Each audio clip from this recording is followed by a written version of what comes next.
To the midday.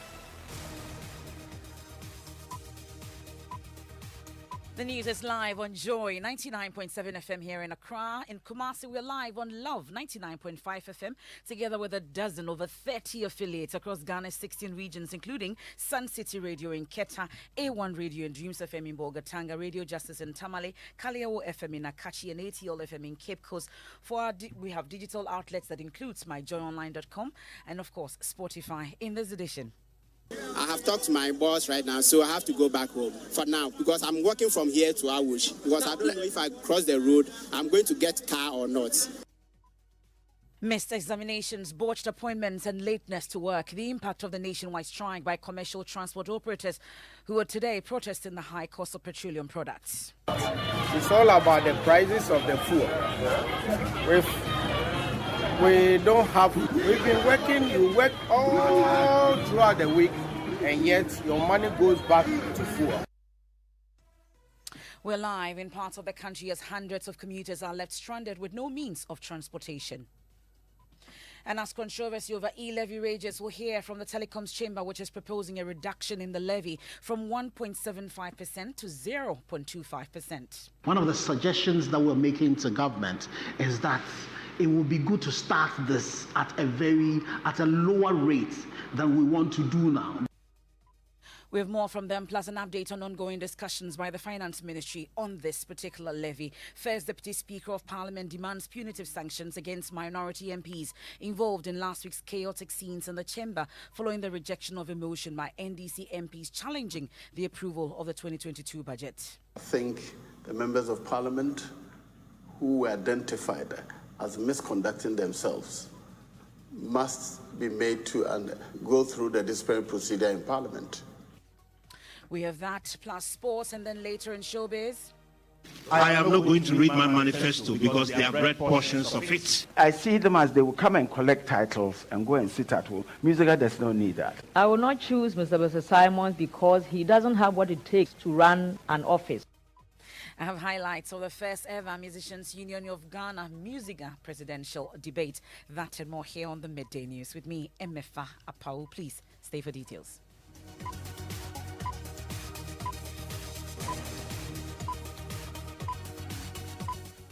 This is your home of independent, fearless and credible journalism. And this afternoon, the impact of the nationwide strike by commercial transport operators is being felt mostly by ordinary Ghanaians who use the public transport system to commute daily. Among others, some have missed examinations, botched appointments and turned up late to work. The strike by the transport operators is to force government to reduce taxes on petroleum products, which they say has led to the high cost of petrol, diesel and LPG. Across the country, hundreds of commuters were left stranded the entire morning with no means of transportation. Some of them told Joy News they had to wait for hours or walk long distances just to get to work. I have talked to my boss right now, so I have to go back home. So because there's no car going to my area, so I have to go back home. I have to walk. I have to walk home for now because I'm working from here to Awush because I don't know if I cross the road, I'm going to get car or not. How long have you been here? Almost 4 hours now. Wow. Yeah. Wow. And in this 4 hours, what have the transport operators telling you? They said there's no car going until they hear something from the government. Wow. There's no car moving.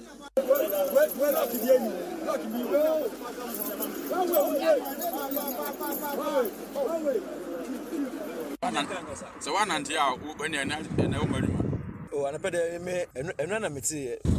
If I drop an echo, Bomberia, and Sana, Miss Alphamood to Abamoto run about. One Mefa cash, come to one street. Men spending a 25 cities. I'm in road, Mamma. Say, young how on say. Say, and Crawford Abaha, says, oh, I pen fool. I are a fool.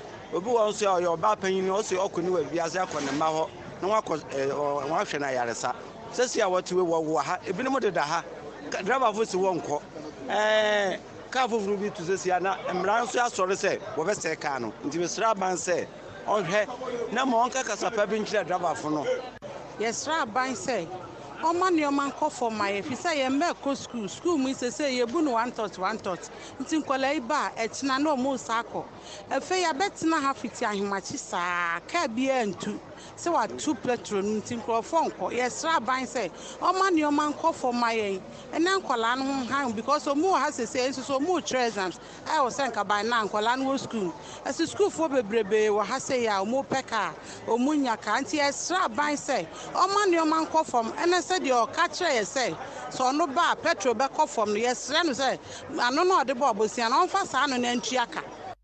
You heard that some commuters there interacting with Joy News. So this particular action is being embarked upon by 16 transport operators. But in the last few minutes, we've heard from the biggest, which is the Ghana Private Road Transport Operators. They're calling for a suspension of the strike by their members, with this being enforced for more than just 6 hours already. My colleague Manuel Cranting has a copy of the GPRTU statement and joins me in studio.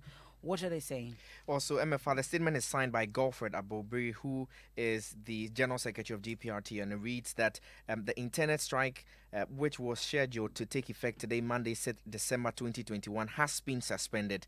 The leadership of the union had been invited to the presidency during the course of the day. Development will be communicated to members, and we therefore entreat our cherished members to go back to their normal duties. Thank you. And that's how Godfred Abobiri wraps up this statement, which is titled Suspension of Strike. Thank you very much, Manuel. Of course, we'll head to the presidency to get some more details on that particular meeting shortly. But let's hit the ground. We'll start from La Paz, where my colleague Michael Ashale has been roaming part of the capital on this. He's currently at La Paz. Papani, what's the situation there? Yeah, so MFR, the confusion still goes on here with some of the drivers still divided about what exactly to do, whether to follow the earlier directive of let's go on a strike, or to just watch the whole stuff and then decide to board their vehicle. So at the La Paz station, especially at the La Paz station, some drivers have decided not to go. But the station master who was talking to was explaining that, well, the reason is that some of the routes that they travel, some of the drivers have been met with stiff opposition. They've been asked not to do. So some of the drivers here don't load. But earlier when I came here, it was near Fisticup here, where some of the station masters were preventing the other drivers who had decided to help the pedestrians to board their vehicles. They nearly got into a fight, asking some of the passengers to disembark. Work at Birmingham, and Birmingham, we don't go strike. We don't go to strike. Even what I know is teachers who are teaching there, they have their own they work with. If teachers go to strike, but yes, Birmingham teacher doesn't go to strike. So we don't know if we follow them, and after they say civilian can don't come inside, what are we going to do? So we are here. That's the La Paz station manager there. I'll take you to my colleague Mamiesi Nyameche Thompson. She's also been monitoring the situation in the Tema metropolis. Mamiesi, apart from being stranded yourself, you also witnessed some interesting scenes, including drivers going through a soccer game and some commentary. Please take us through it. Exactly, MFA. At their Sherman's main station, the drivers transformed the station into a football park, to while away the time whilst they weren't working. And so most of them had divided themselves into small football groups and were playing football at the station. Others too were playing cards and other forms of games, while people were stranded at the stations. The passengers didn't have any alternatives other than to, look at them or watch on, as well as also get involved in the games whilst the drivers played. Apart from that, people are currently relying on private cars to transport them within the Tema and Sherman metropolis. Only a few taxi drivers have defied the directive to work and help move people and goods. Even that does not alleviate the impact of the strike on Tema and Ashaiman. Right now, Okada drivers are the ones cashing in on the strike. Some people have had to pay as much as 40 Ghana cedis for a journey that could have cost less than 5 cedis, MFA. And that's the situation going on here currently. Okay, I wish you all the best in trying to get transport back to work. But we can listen to that soccer game and the commentary.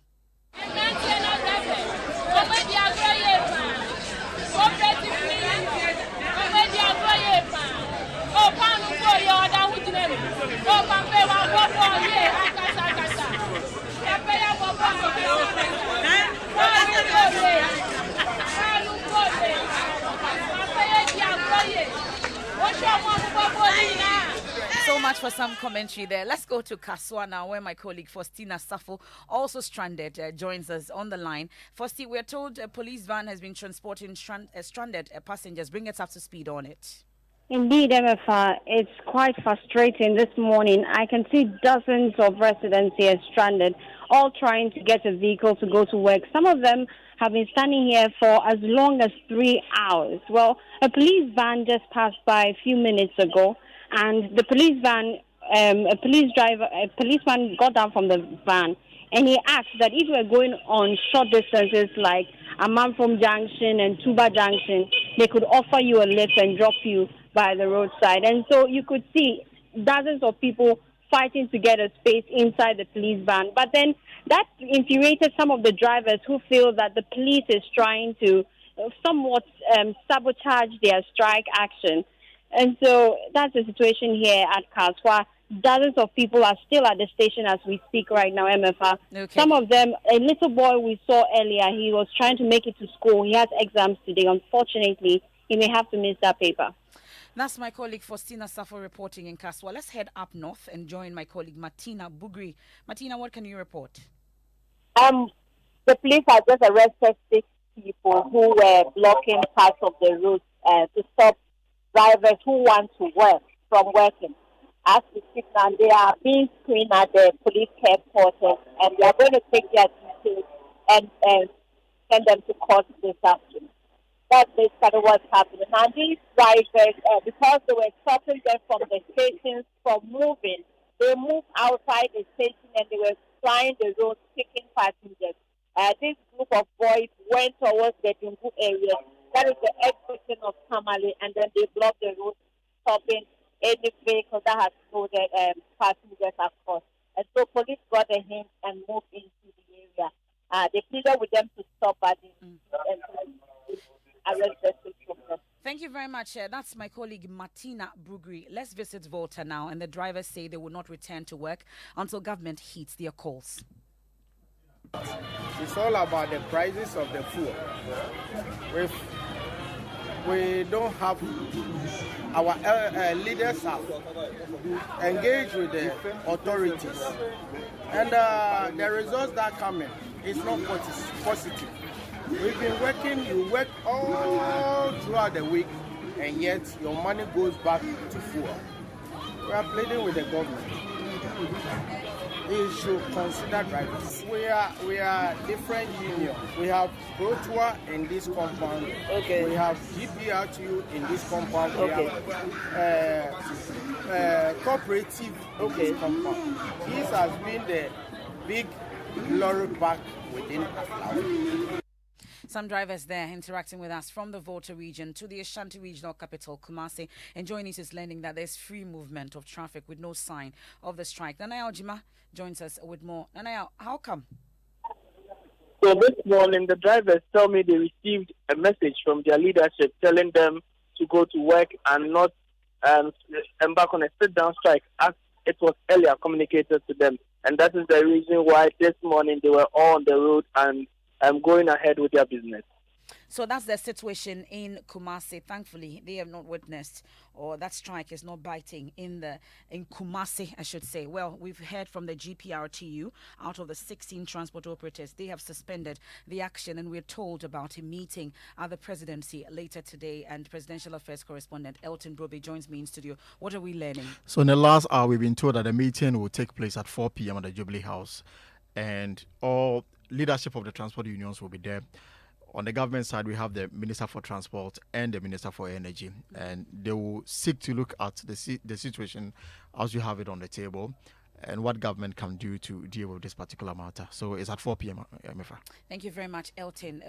We've been trying to reach government, and now, of course, the transport operators on this so far, they are unwilling to speak to the issue until that meeting comes off. This is the Midday News here on Joy 99.7 FM. We're also on A1 Radio and Dreams FM in Bolgatanga, Radio Justice in Tamale, ATL FM in Cape Coast, and over 30 affiliates across Ghana's 16 regions. We'll turn our attention to some other issues also. related to levies, and the Telecommunications Chamber is urging government to consider reducing the charge on the proposed electronic transaction levy from 1.75% to 0.25%.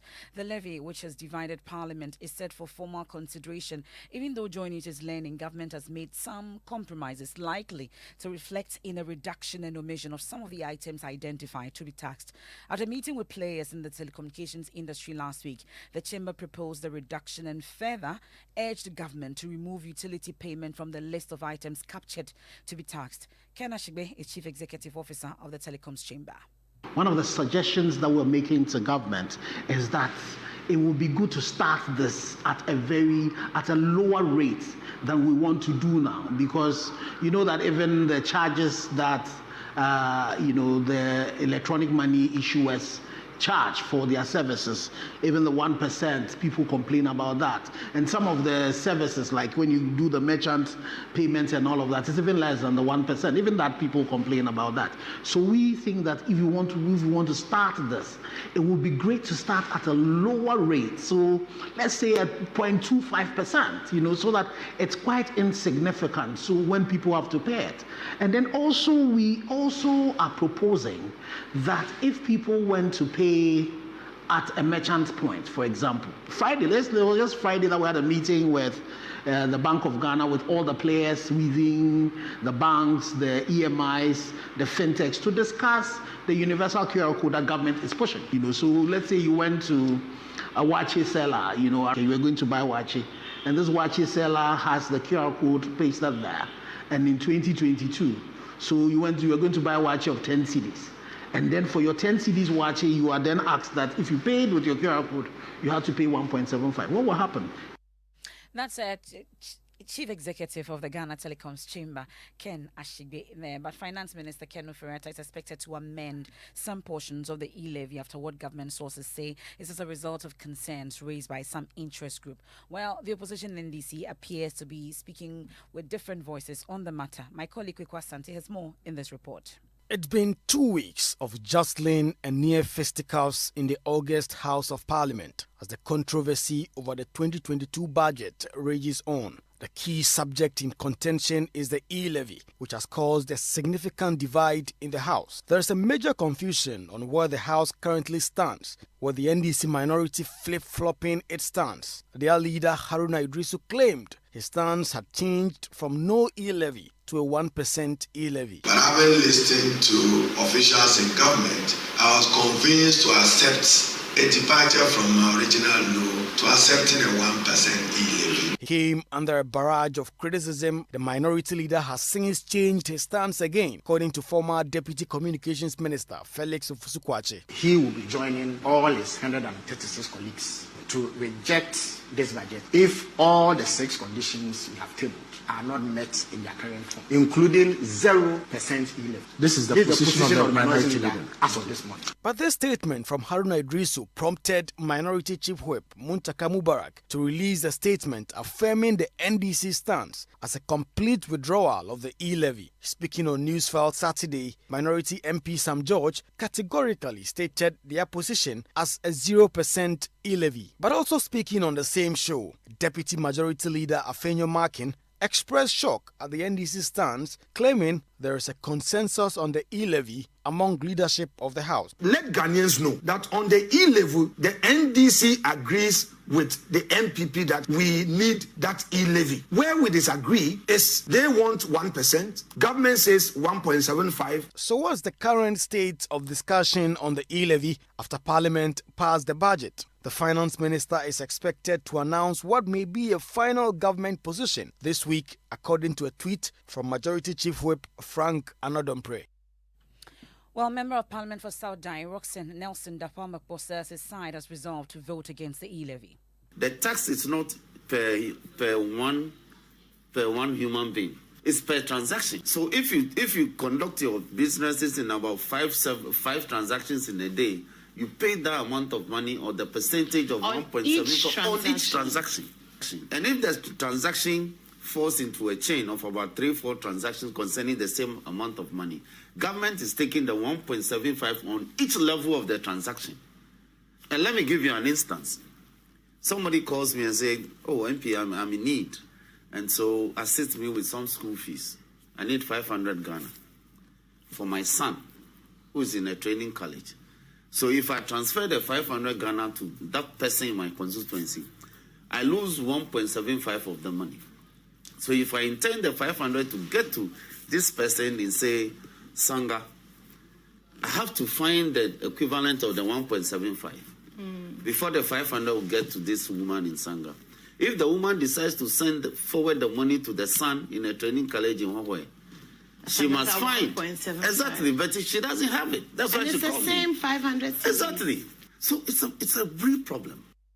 That's the South Dai MP, Roxanne Nelson Dapamakwa. Well, there's talks also still ongoing all the way at the presidency on this particular e-levy, hoping that a decision will be arrived at. And Elton Brobe is still with me in the studio. Elton, what are we picking at? So we've been told to wait for a statement from the finance minister detailing what government has come to regarding the e-levy.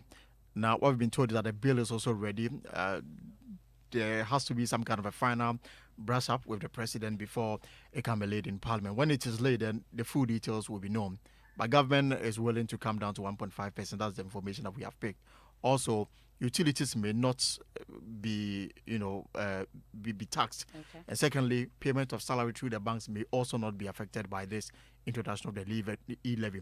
But as far as the percentage is concerned, we are told that it will only move from 1.75 to 1.5%. Okay, thank you very much. That's Elton Brobe. And we know that this, together with the budget itself, has generated a lot of controversy. We saw near fisticuffs in Parliament last week, and the First Deputy Speaker, Joseph Osei-Owusu, is demanding punitive sanctions against some minority MPs captured in a viral video causing chaos in Parliament during or after the debate over the approval or otherwise of the 2022 budget. You'll recall one of the NDC MPs attempted to snatch the Speaker's chair, whilst others tried to seize the mace after the First Deputy Speaker ruled he was not the Speaker and threw out the motion by the minority. So although Parliament's Public Affairs Directorate has apologized to the public, the Bekwai MP says that's not enough.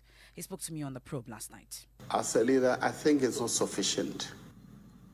I think the members of Parliament who were identified as misconducting themselves must be made to go through the disciplinary procedure in Parliament.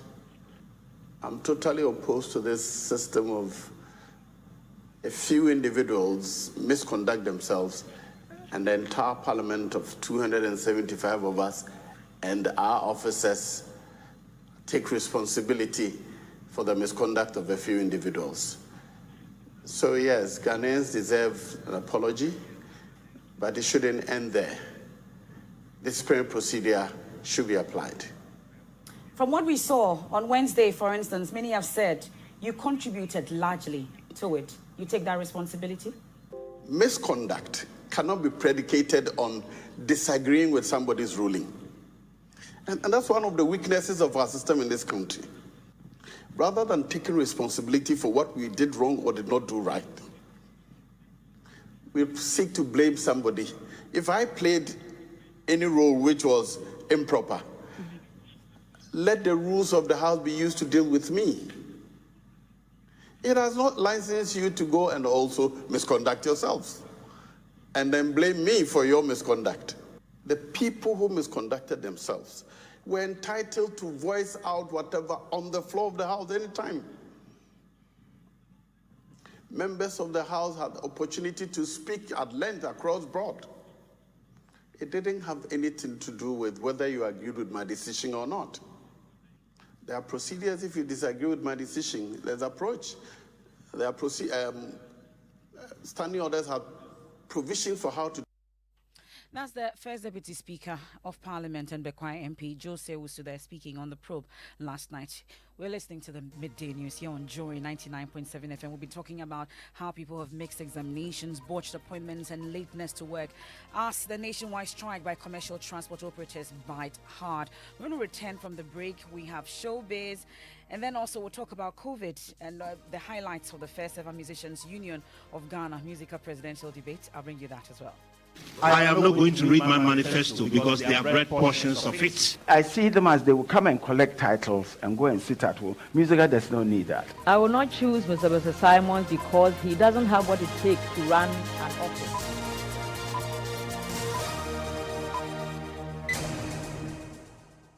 Thanks for choosing the best. Let's do some other stories. And Ghana and South Africa say they are determined to produce their own vaccine to help the continent deal with the continent actually to deal with coronavirus pandemic. The two nations have therefore called on World Trade Organizations to review some of the protocols and intellectual property rules surrounding the production of vaccines to enable Africans produce their own. South African President Cyril Ramaphosa. Equitable access to vaccines is clearly the best way to mitigate economic, social, and health consequences of this pandemic.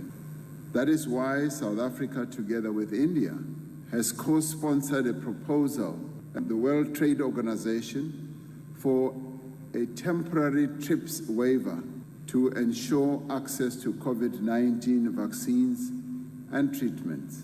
As African countries, we should rally together behind this proposal because the fastest and most effective way to vaccinate our population is if we are allowed to manufacture our own vaccines.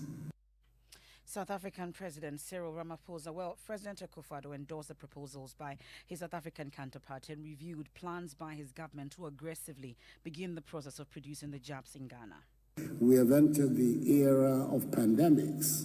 The next round of the pandemics, we're going to be dependent again on people who hoard vaccines when the world needs them, and that we are determined this time round to develop our own capacity we have agreed to set up a National Vaccine Institute, which is going to lead the process in Ghana. And to that extent, we are in full support of the position you have taken, and we are hoping that, in fact, we can work together in these areas for the future. President Akufo-Addo, let's head to the Ashanti regional capital, Kumasi, where patrons and exhibitors of the 2021 edition of the Love FM DBS Habitat Fair have described as impressive. The just ended fair. The 3-day event brought together experts and relevant players in the housing industry to help provide solutions to the housing needs of the people in Kumasi. Prince Apia was there. Here's his report.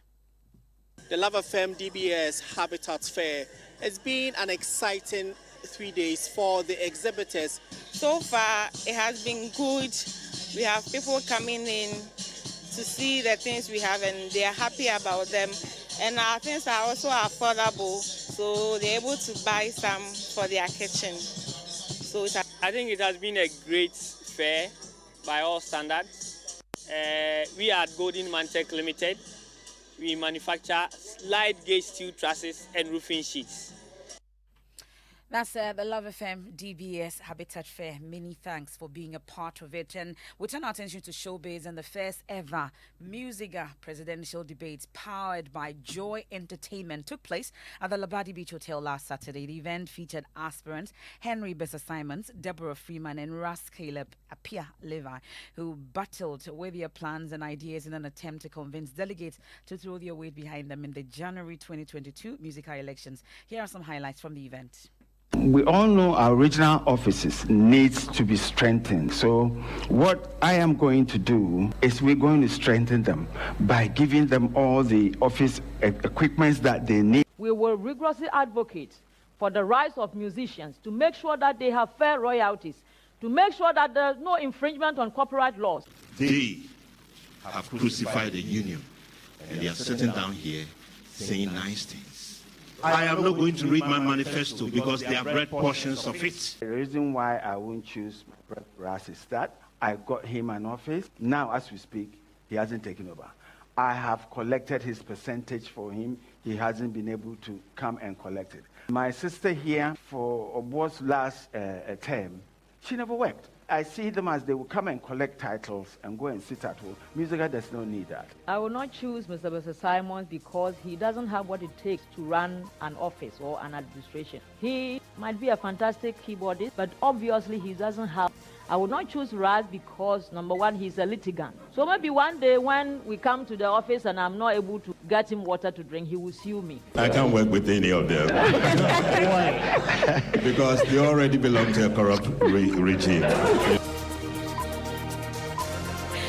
Highlights of the music debates held by Joy Entertainment. And that's how we wrap up today's edition of the Midday News on Joy 99.7 FM. On my joyonline.com, commuters stranded as commercial drivers embark on indefinite strike. Today we have live updates of that. Also, acting speaker can't form a quorum of vote. That's Professor Abuchi. That's and more on my joyonline.com. We have Living Word with Pastor Mensel Tabo up next. I am Emefa Apau. Many thanks for your company. Enjoy the rest of the day.